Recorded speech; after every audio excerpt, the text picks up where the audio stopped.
Hi, I'm Doc Dailey from Doc Dailey and Magnolia Devil from Muscle Shoals, Alabama. We're a Americana-esque band. Basically, it's what you get when you mix some elements of rock and bluegrass and country music together and use those traditional instruments, banjos and pedal steel guitars and acoustic guitars and twangy voices.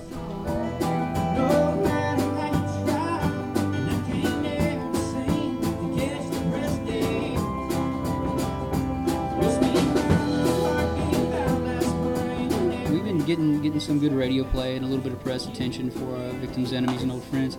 I just popped a whole bunch in the mail to everyone I could get a hold of, and some people liked it, and some people will never hear from forever, you know. When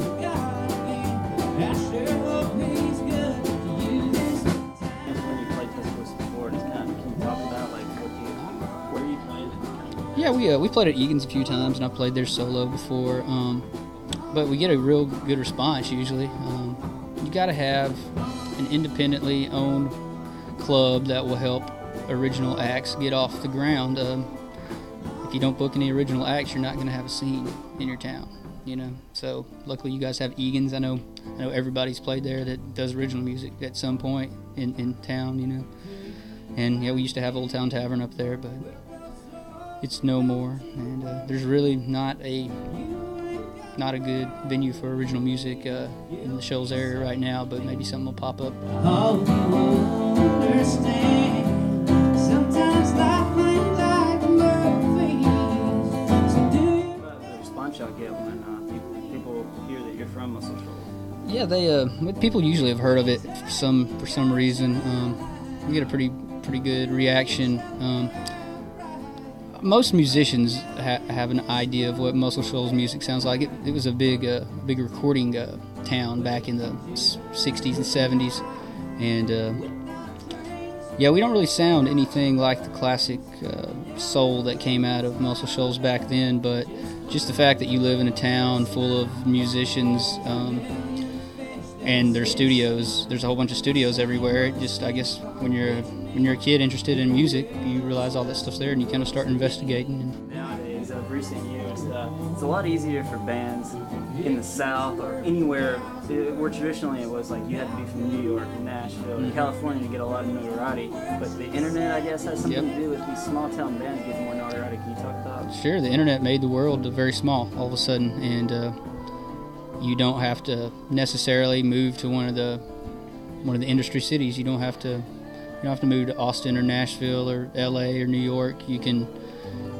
with technology now, you can record your own record and do all your own press and marketing yourself on your computer if you're savvy enough to do it. I always keep up with Billy Reed, and I know y'all played his Shindig. I was just kind of wondering what y'all's affiliation to him was. I guess Billy saw us playing somewhere. I really can't remember how we got acquainted, but we're buddies now. But maybe somebody said, "Hey, why don't you get these guys to play this party or something?" And we did, and he liked it, and we just been going back ever since then. And he was nice enough to do a T-shirt for us and put it in all of the stores.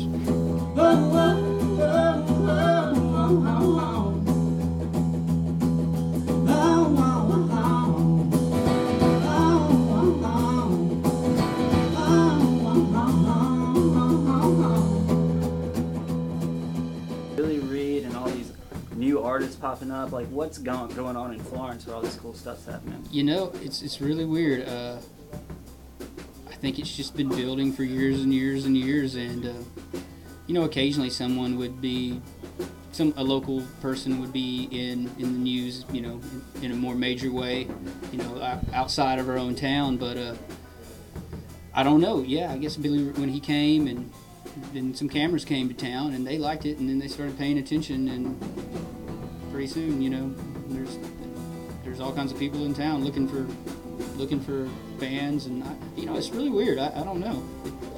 It's just built up over time, and I guess the technology made it possible for us to reach out to the rest of the world, so people happen to come to Muscle Shoals.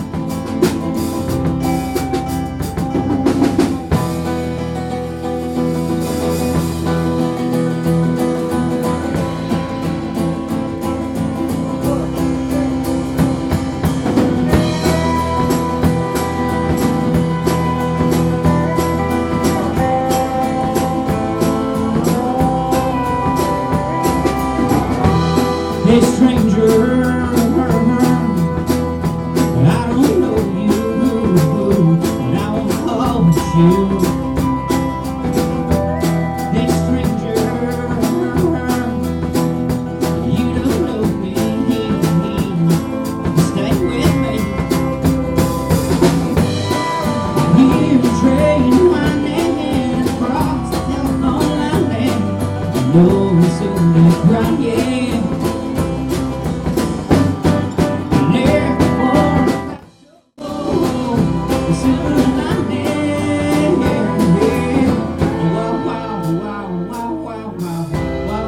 Wow.